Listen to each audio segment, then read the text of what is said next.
नमस्कार मित्रों, मैं आचार्य निम्मी अरोड़ा एक बार फिर आपके साथ आपके लिए एक नया चैप्टर गज केसरी योग। हमने गज केसरी योग का नाम सुना है कि ये बहुत ही अच्छा योग है, बहुत ही सुंदर फल देता है और जातक को खूब धन धान्य से संपन्न करता है। लेकिन मित्रों, मैंने अक्सर देखा है कि गज केसरी योग जब ध्वस्त होता है, यानी वह अपने फल पूरे नहीं दे पाता, उसके कारण क्या है, या जब उसे फल देना चाहिए तब वह नहीं देता। तो गज केसरी योग यदि 6, 8, 12 भावों से मिलकर बना हो तो भी उसके पूर्णतया फल नहीं मिलते। यदि वह 22वें दृष्टिकोण के स्वामी के साथ जुड़ जाए, यानी चंद्रमा और बृहस्पति का संबंध 22वें दृष्टिकोण और 64वें नवांश के स्वामी के साथ हो, या एक दूसरे के 22वें दृष्टिकोण और 64वें नवांश के स्वामी बन जाए, तब वह गज केसरी योग अत्यधिक बुरे फल देता है। अब वह किन परिस्थितियों में देता है? उदाहरण के लिए, यदि चंद्रमा धनु राशि में हो और पीड़ित हो, चाहे वह केंद्र में हो, चाहे वह दशम भाव में मान लीजिए है, और गुरु भी स्वराशि का है लगन में, नवांश में चंद्रमा से बृहस्पति 22वें दृष्टिकोण का स्वामी हो, या बृहस्पति से चंद्रमा चौथे घर में बैठकर, यानी उसके लिए 64वें नवांश का स्वामी हो जाएगा। यह नवांश में भी गज केसरी योग बनाएगा चंद्रमा से केंद्र में होने का। लेकिन यदि बृहस्पति से चंद्रमा चौथे घर में होगा तो वो 64वें नवांश का स्वामी हो जाएगा। ऐसे ही दृष्टिकोण में बृहस्पति से चंद्रमा अष्टम में हो, या चंद्रमा से बृहस्पति अष्टम में हो, तो जो भी 22वें दृष्टिकोण का स्वामी हो जाएगा उसकी दशा में विपरीत फल मिलेंगे। अब वो विपरीत फल किस प्रकार से दे सकता है? क्योंकि चंद्रमा D1 चार्ट, कुंडली चार्ट में मैंने बोला दशम भाव में फॉर एग्जाम्पल है, तो वह आपकी जॉब से रिलेटेड प्रॉब्लम देगा, आपको जॉबलेस कर सकता है। और गज केसरी योग है तो केवल 1-2 साल के लिए नहीं, बहुत लंबे समय तक आपको बिना किसी कार्य के घर बिठा सकता है। यदि व्यापार है तो वह ठप हो जाएगा, यदि नौकरी है तो वह छूट जाएगी, यदि व्यक्ति विदेश में निवास करता है तो विदेश से उसे वापस अपने घर आना पड़ सकता है। तो आइए एक और मैं इसके बारे में पराशरी सिद्धांत के अनुसार आपको बताती हूँ कि पराशरी में भी क्या बताया गया है। पराशरी में हम देखें, उसमें ये कहते हैं यदि मंगल की दशा में जन्म हो और गज केसरी योग हो, तो मंगल की महादशा में आपका जन्म किन किन परिस्थितियों में होगा?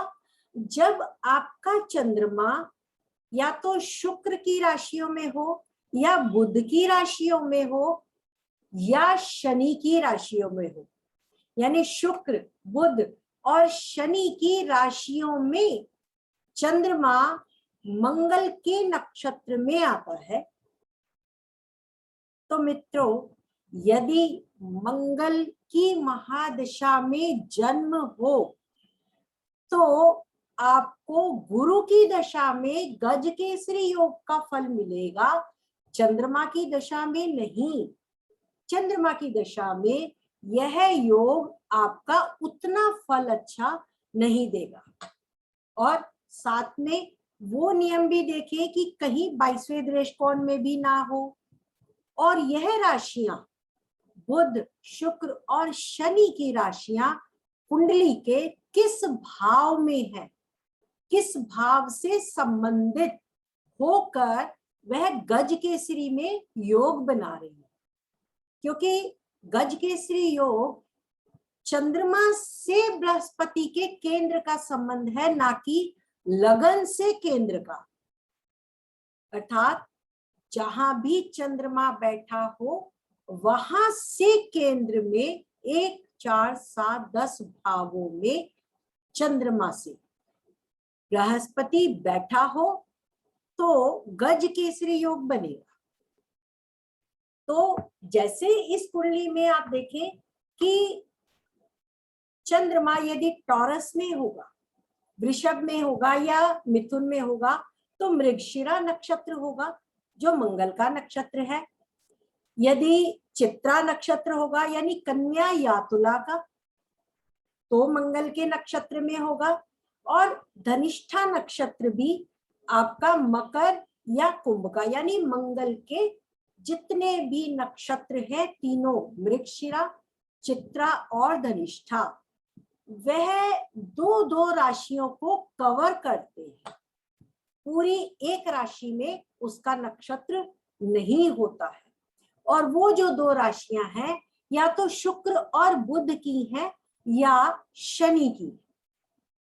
तो इसलिए आप इस बात का ख्याल रखें कि यदि मंगल की महादशा में जन्म है और गज केसरी योग है तो आपको गुरु की दशा में उसका फल अधिक मिलेगा गज केसरी योग का, बशर्ते बुध चंद्रमा या चंद्रमा का स्वामी पीड़ित ना हो।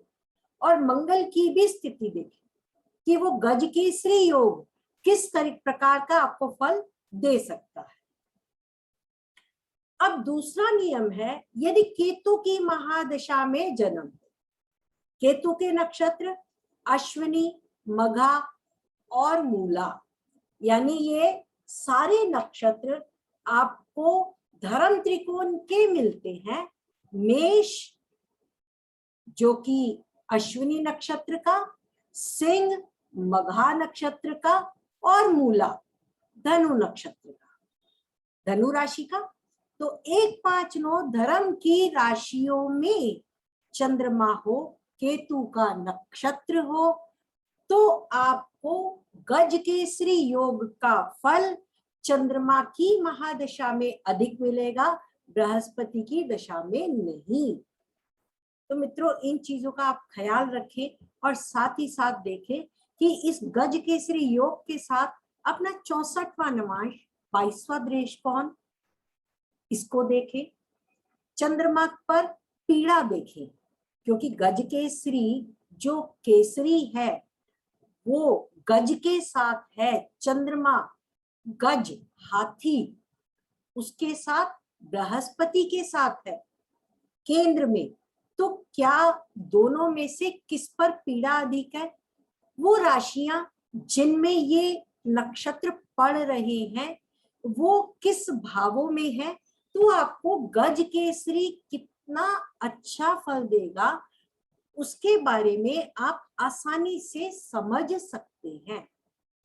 अब इसमें भी यदि उच्चिका चंद्रमा है या उच्चिका बृहस्पति है तो गज केसरी में होने पर भी यदि चंद्रमा पीड़ित है या यदि बृहस्पति पीड़ित है तो आपको बृहस्पति उतने अच्छे रिजल्ट नहीं देता, क्योंकि बृहस्पति जब उच्च का होता है तो उसकी जो मूल त्रिकोण राशि है वह वहां से 6ठे भाव में पड़ती है।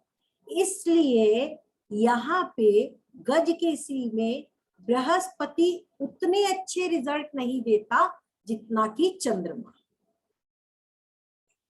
अब एक और पराश्री नियम मैं आपको बताने जा रही हूं कि यदि पंचमेश मंगल के साथ राहु की युति नवम भाव में हो रही हो, अर्थात पंचमेश मंगल हो और वह सिंह राशि में नवम भाव में राहु के साथ बैठा।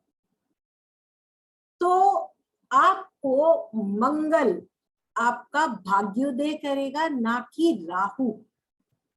यहाँ पे मंगल आपको अच्छे रिजल्ट देगा, क्योंकि मंगल अपने घर 12वें घर की राशि को भी देख रहा होगा, जो उसकी वृश्चिक राशि द्वादश भाव की, और उसको चौथी दृष्टि से वो प्रोटेक्ट करेगा अपने इस भाव को, अपने खर्चों को। और राहु त्रिकोण में होके सूर्य के समान मंगल के साथ अहंकार और लड़ाई झगड़ा देकर आपको कोर्ट केस में फंसा देगा, या कहीं हॉस्पिटल के रिलेटेड फल दे देगा, या आपको कहीं ना कहीं प्रॉब्लम देगा। तो आपका भाग्योदय मंगल देगा, ना कि राहु।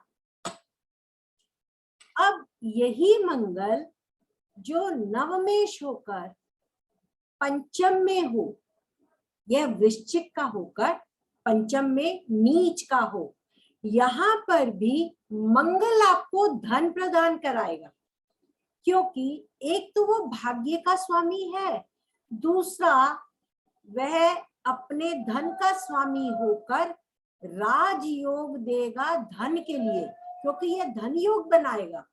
और पंचम भाव में चाहे वो नीच का हो, लेकिन वो राहु के साथ है और चंद्रमा की राशि में है, तो वह अच्छे से आपको धन योग प्रदान करेगा।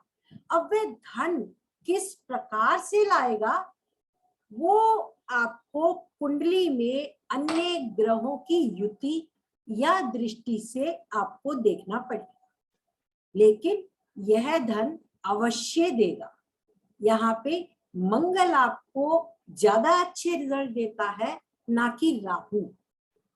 तो आशा करती हूँ ये वीडियो आपको हमेशा की तरह पसंद आया होगा। और मित्रों, एक बात और कहना चाहूंगी, अब केवल 3 दिन बचे हैं हमारा द्वादशांशा वेबिनार में। तो आप मेरे से जो भी इंक्वायरी चाहते हैं, अकाउंट डिटेल या जो भी आपको अपने लिए इसके लिए पता करना है, D12 वेबिनार के लिए, जो कि श्री वीपी गोयल जी ही हमें पढ़ाने वाले हैं, 2 घंटे का वेबिनार इस रविवार को होगा, 5 सितंबर टीचर्स डे के दिन।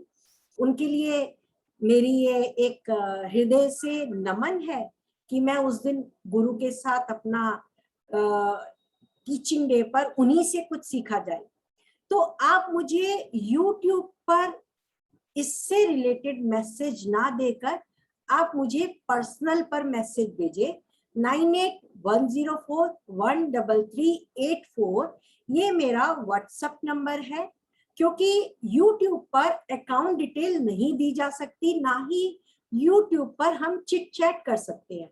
तो बहुत से लोग जो YouTube पर मेरे से क्वेरी करना चाहते हैं रिलेटेड टू वेबिनार, वो प्लीज व्हाट्सएप करें या मुझे फोन करें 9811942840, या मेरे दिए गए मेल आईडी पर मुझसे संपर्क कर सकते हैं। आज के लिए इतना ही। आशा करती हूँ आपको ये वीडियो पसंद आएगा। आप अपना प्यार मेरे साथ बनाए रखें। आपका बहुत बहुत शुक्रिया, धन्यवाद।